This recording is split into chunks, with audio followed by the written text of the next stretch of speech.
Middlemarch Book 7, 2 Temptations. Chapter 66. 'Tis one thing to be tempted, Aeschylus.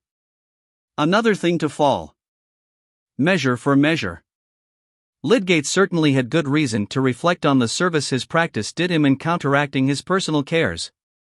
He had no longer free energy enough for spontaneous research and speculative thinking, but by the bedside of patience, the direct external calls on his judgment and sympathies brought the added impulse needed to draw him out of himself. It was not simply that beneficent harness of routine which enables silly men to live respectably and unhappy men to live calmly, it was a perpetual claim on the immediate fresh application of thought, and on the consideration of another's need and trial. Many of us looking back through life would say that the kindest man we have ever known has been a medical man, or perhaps that surgeon whose fine tact, directed by deeply informed perception, has come to us in our need with a more sublime beneficence than that of miracle workers. Some of that twice-blessed mercy was always with Lydgate in his work at the hospital or in private houses, serving better than any opiate to quiet and sustain him under his anxieties and his sense of mental degeneracy. Mr. Fairbrother's suspicion as to the opiate was true, however. Under the first galling pressure of foreseen difficulties, and the first perception that his marriage, if it were not to be a yoke loneliness, must be a state of effort to go on loving without too much care about being loved, he had once or twice tried a dose of opium. But he had no hereditary constitutional craving after such transient escapes from the hauntings of misery. He was strong, could drink a great deal of wine, but did not care about it, and when the men round him were drinking spirits, he took sugar and water, having a contemptuous pity even for the earliest stages of excitement from drink. It was the same with gambling. He had looked on at a great deal of gambling in Paris, watching it as if it had been a disease. He was no more tempted by such winning than he was by drink.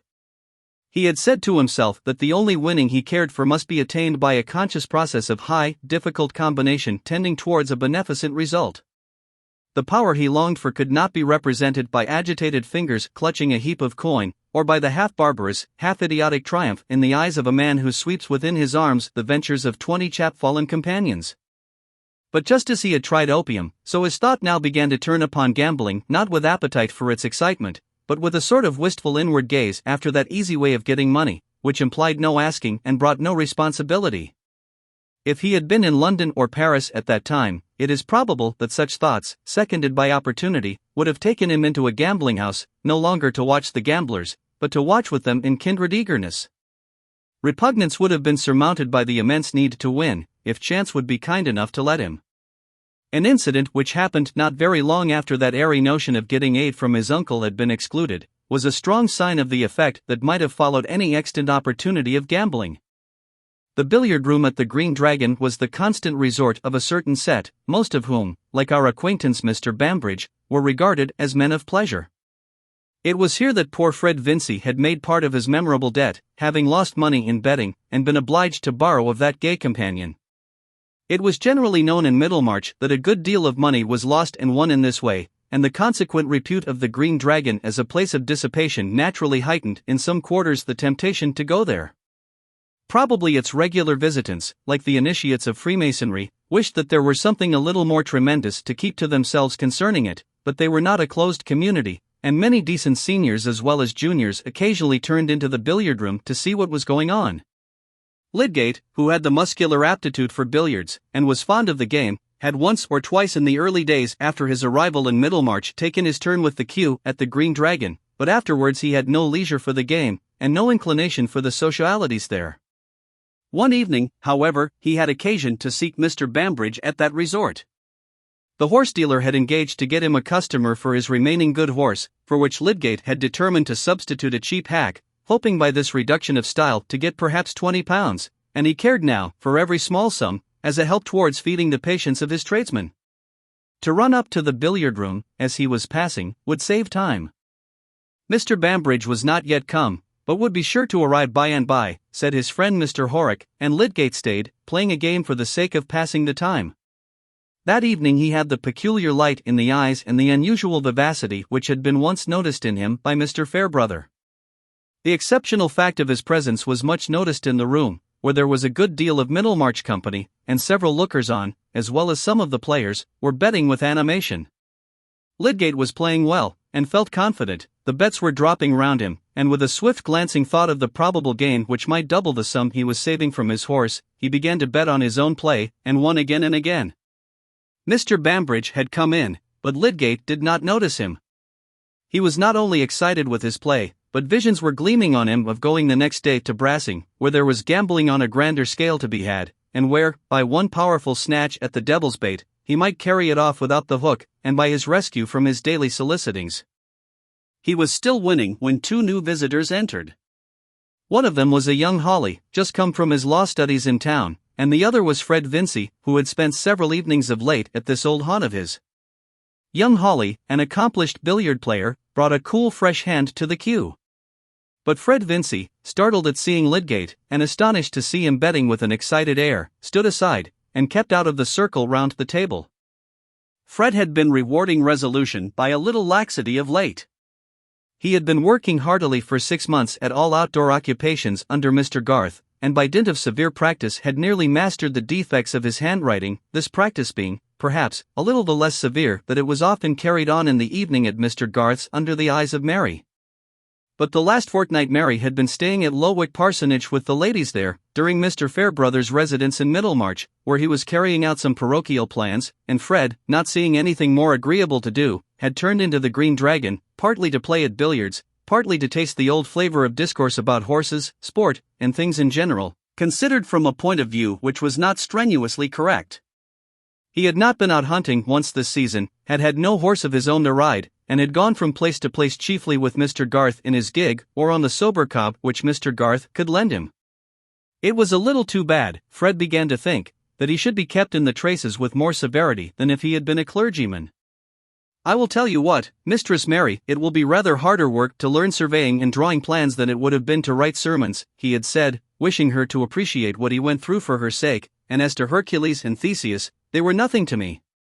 They had sport, and never learned to write a bookkeeping hand. And now, Mary being out of the way for a little while, Fred, like any other strong dog who cannot slip his collar, had pulled up the staple of his chain and made a small escape, not of course meaning to go fast or far. There could be no reason why he should not play at billiards, but he was determined not to bet. As to money just now, Fred had in his mind the heroic project of saving almost all of the £80 that Mr. Garth offered him, and returning it, which he could easily do.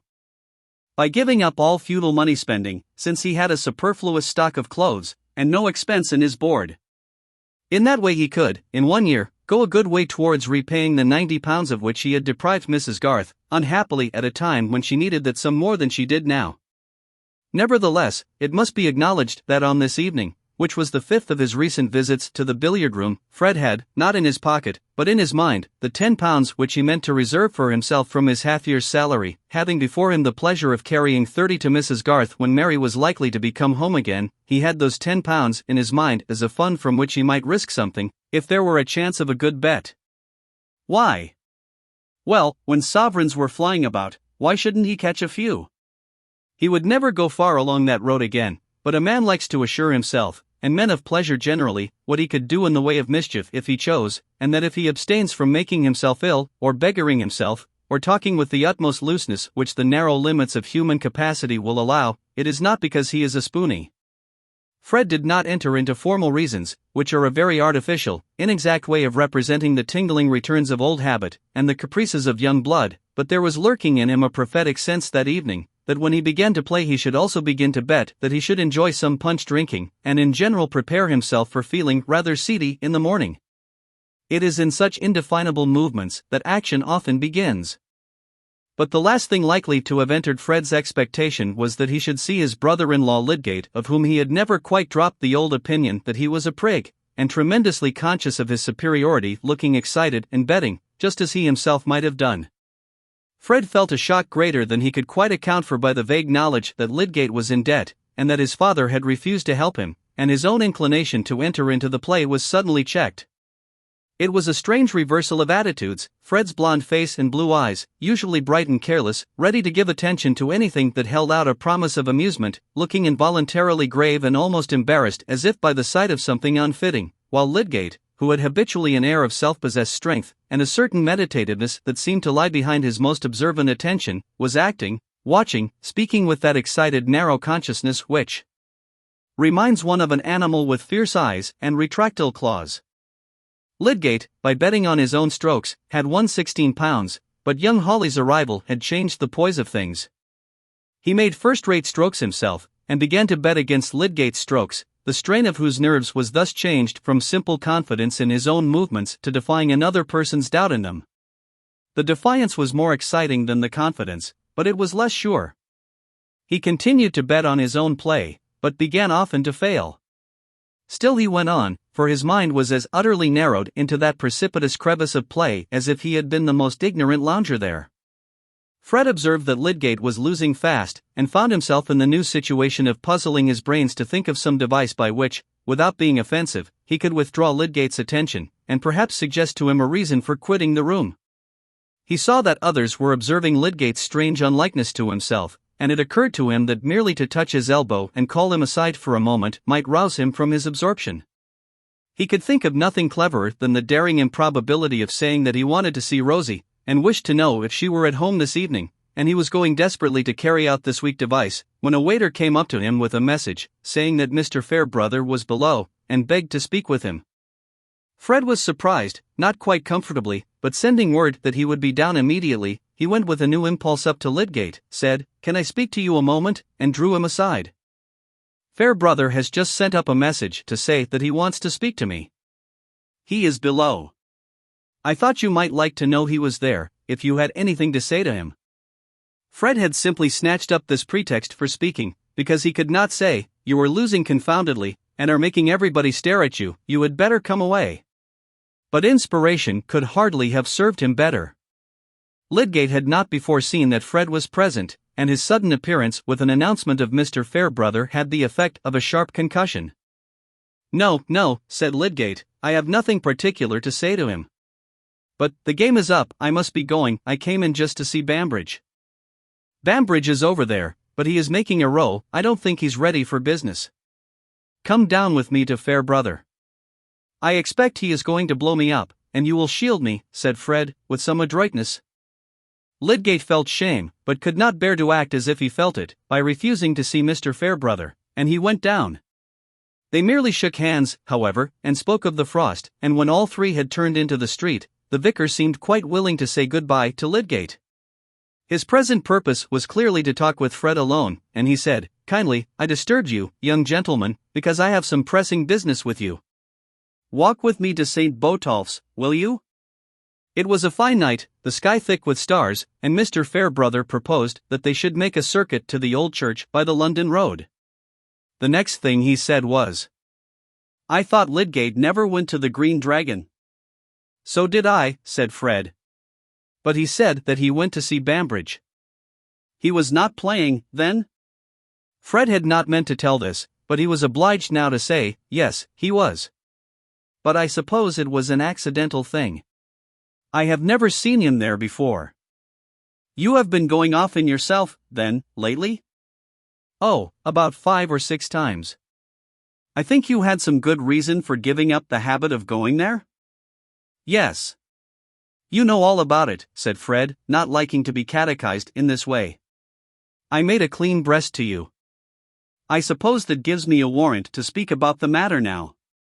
It is understood between us, is it not, that we are on a footing of open friendship? I have listened to you, and you will be willing to listen to me. I may take my turn in talking a little about myself?" "I am under the deepest obligation to you, Mr. Fairbrother," said Fred, in a state of uncomfortable surmise. "I will not affect to deny that you are under some obligation to me. But I am going to confess to you, Fred, that I have been tempted to reverse all that by keeping silence with you just now. When somebody said to me, 'Young Vincey has taken to being at the billiard table every night again, he won't bear the curb long,' I was tempted to do the opposite of what I am doing, to hold my tongue and wait while you went down the ladder again, betting first and then." "I have not made any bets," said Fred, hastily. "Glad to hear it. But I say, my prompting was to look on and see you take the wrong turning, wear out Garth's patience, and lose the best opportunity of your life, the opportunity which you made some rather difficult effort to secure. You can guess the feeling which raised that temptation in me, I am sure you know it. I am sure you know that the satisfaction of your affection stands in the way of mine." There was a pause.